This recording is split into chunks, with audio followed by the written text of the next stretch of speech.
लेकिन मरना जीते जी होता है, मृत्यु मृत्यु नहीं होती। मरना मतलब जब इन चीजों से हट संसार से हट गए और प्रभु में लीन रहते हुए संसार में संसार से अलग है, स्वीकार मत करो। जो रास्ता आपके धर्म का नहीं है ना। भागवत क्या है, महाभारत क्या है, भगवान कृष्ण पांडवों को क्या कहते हैं, धर्म के राह पर चलो, मैं हर समय तुम्हारे साथ हूँ। कितनी विपदाएं आ रही हैं, कितनी चुनौतियां।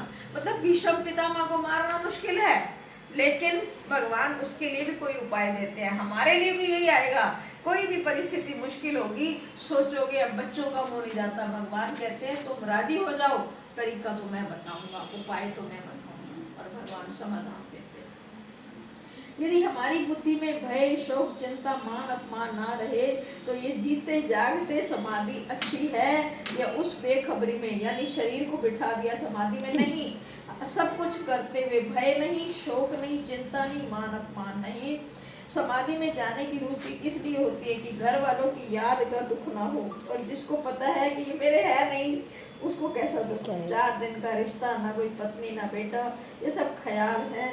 तो जागते हुए ये समाधि बढ़िया नहीं है, इस जागते हुए की समाधि अच्छी है, इसलिए ये समाधि विवेकहीनों की है, और ये समाधि विवेकी की है। मतलब सदा समाधि यार की, 8 पहर आनंद, यानी खाना बनाते हुए, खाते हुए, या व्यवहार में रहते हुए, 8 आपकी समाधि 24 घंटे वाली, ना कि जितनी देर हम ध्यान में बैठे, वो समाधि नहीं है, 24 घंटे वाली समाधि है। अष्टावक्र कहते हैं राजा जनक को, तू अभी तक वैसे तू कह रहा है मेरे को ये बात समझ आ गई, लेकिन तू तो पागल है, अभी तक तेरे को धन कमाने की इच्छा, अभी तो समाधि में जाना, और अब व्रत में तेरी इच्छा, पूजा में इच्छा। किरीट भाई का सत्संग आते हैं, वो कहते हैं भाई अगर तुम अभी भी व्रत को पकड़ के बैठे हो, और जप को और फल को पकड़ के बैठे हो कि इस फल एकादशी को, एकादशी वैसे हो जाए ठीक है कि आज के दिन जो रोज खाते हैं, एक दिन थोड़ा संयम हो गया, आज वो नहीं खाओ, अन्न नहीं खाना, थोड़ा चावल नहीं खाना, एक वो संयम वाली स्थिति, और फिर दूसरों को आप तभी बोल पाओगे जब आप खुद संयम में रहो। लेकिन आपकी पकड़ नहीं होगी कि आपने बस, एक बड़ा अच्छा बताया कि कोई संत आ रहे थे, उनका व्रत था, ज्ञान होते ना, अनुव्रत होता है उनका व्रत, मतलब कुछ खाना नहीं, कुछ नहीं खाना, नहीं खाना।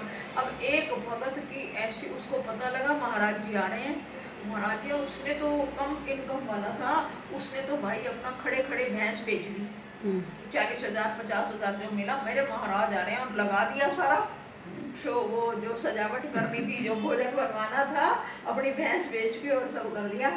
अब महाराज जी ने जब ये सुना, महाराज ने क्या बड़ो व्रत की क्या जरूरत है, अब खाएंगे मजे से और वापस जाएंगे, अब आगे नहीं जाना हमको, हमारा हो गया पूरा, हमारा हज हो गया, हमारा सब हो गया, यही तो है।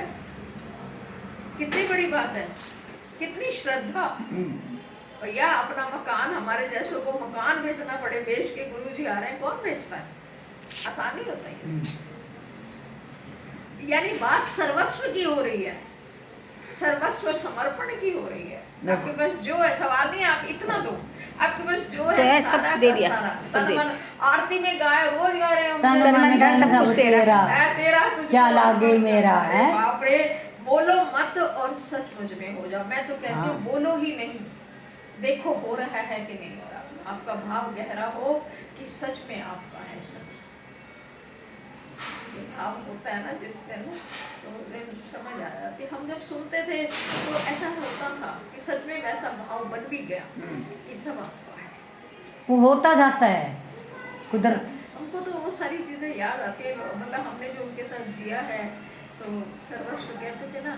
अब हम आ गई, मैंने बेटे की शादी की, तो मैंने कहा मैं आ गई हूँ, जो कुछ मेरे पास है, जब फोन है, पैसा जो भी था मैं लेके आई हूँ, आप चाहो तो मुझे ले लो समर्पित।